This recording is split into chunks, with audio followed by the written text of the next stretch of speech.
Rester en division A, soit le top 12 européen, telle sera l'ambition de l'équipe de France de beach soccer au cours de cet été 2017.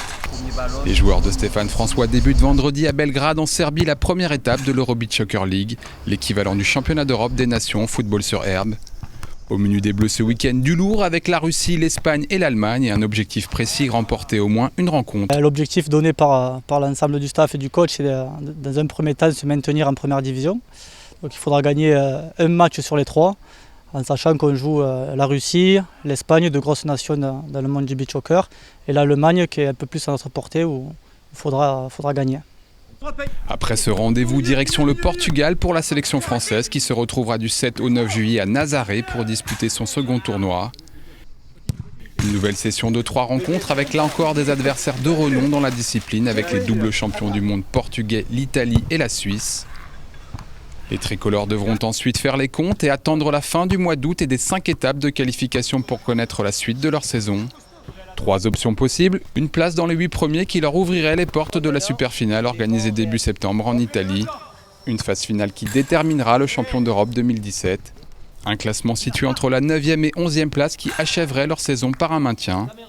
Ou enfin malheureusement une 12e place qui les obligerait à disputer un tournoi de promotion face aux meilleures équipes de la division B. Seul le premier jouant la saison suivante en division A.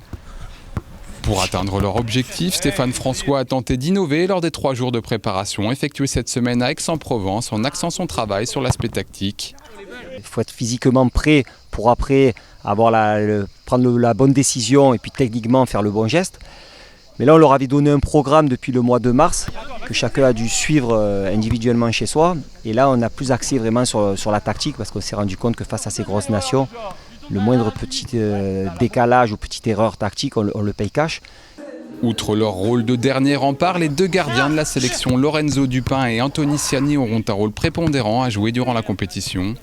En beach soccer, c'est en effet souvent le gardien de but qui déclenche les combinaisons offensives travaillées à l'entraînement. C'est assez polyvalent comme poste dans le sens où à l'heure actuelle, les gardiens peuvent marquer des buts, c'est eux qui déclenchent les actions, ils sont au lancement des phases de jeu, donc c'est assez intéressant. Toute la globalité du poste est vraiment intéressante à ce niveau-là, au niveau des tactiques, au niveau de la prise de parole sur le placement de nos défenseurs, de nos attaquants. Donc, c'est assez intéressant comme poste. Même si ces joueurs sont totalement amateurs et doivent rivaliser avec des adversaires professionnels ou semi-professionnels, le sélectionneur-joueur marseillais compte sur la fraîcheur d'un groupe rajeuni ces dernières saisons et un état d'esprit offensif pour bouleverser la hiérarchie. Je reste assez confiant parce que je pense que déjà il y a des joueurs qui ne sont pas connus au niveau européen, donc ça c'est une force, parce que c'est vrai que les équipes après on se connaît beaucoup, donc on sait comment tel joueur ou tel joueur va jouer, la tactique un peu de l'équipe. Et c'est vrai que aussi cette année avec le staff on a décidé un peu de changer au niveau des principes de jeu offensifs surtout, de changer un peu notre façon de faire. Le maintien donc, mais pourquoi pas plus si affinité. Dans la peau de l'outsider, les tricolores qui n'ont pas ménagé leurs efforts lors de leur préparation à Aix-en-Provence sont déterminés à franchir un palier.